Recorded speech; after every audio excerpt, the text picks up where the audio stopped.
Good evening, members of the board and Dr. Watts. I am John Pruitt, a senior at the Gwinnett School of Mathematics, Science, and Technology. On every GCPS publication, there is one adjective, world-class, something I believe that we, as a district, are no longer. Today, I am here to talk about accountability. For the last 4 years, I've been supported by outstanding teachers who have cared about my well-being, challenged me, and believed in me more often than I believed in myself.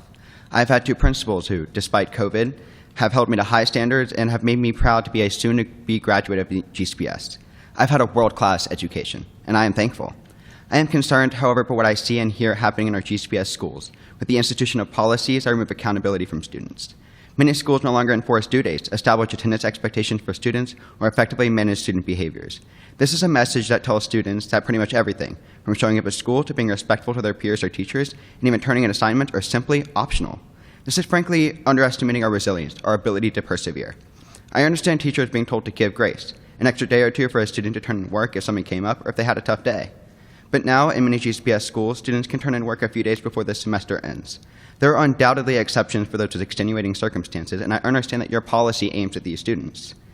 However, exceptions should not become the norm. We should not expect anything good to come from this. Exceptions should be made on a case-by-case basis. Students learn quickly that you can pass a class with no work turned in while barely showing up. You give us an inch and we'll take a mile. It's one of our talents.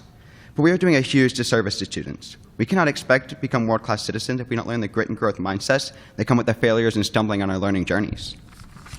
To the teachers, you are not only content area experts, but instructional professionals, and the district should trust and respect you to make informed decisions that best suit the needs of the students in your classrooms. Teachers, you are world-class, and we thank you. For the board, accountability comes from people caring about the outcome. Teachers care because it affects them. They see it daily in their classrooms and in the eyes of their students. Teachers are the keystone in our system of accountability. When you remove power from them, accountability is lessened among all players in the system, including students. As such, the farther teachers are from the decision-making process, the less accountability there is in the classroom. Each layer of management above teachers serves to interfere with the goal of quality education. Please listen to them. Lastly, to address the murmurings about the elimination of Give East and West, I am in full agreement that changes to the tribunal system are necessary, but the removal of the Give centers has no place in our county. You're asking a lot of your local schools administrators, just as you do of teachers.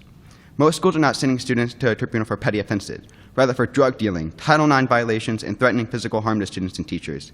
I wholeheartedly believe that you are missing the mark if these murmurings are true.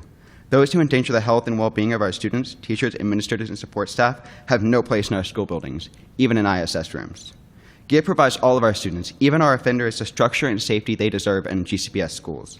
We have world-class students and world-class teachers. It's time for world-class policy. Thank you.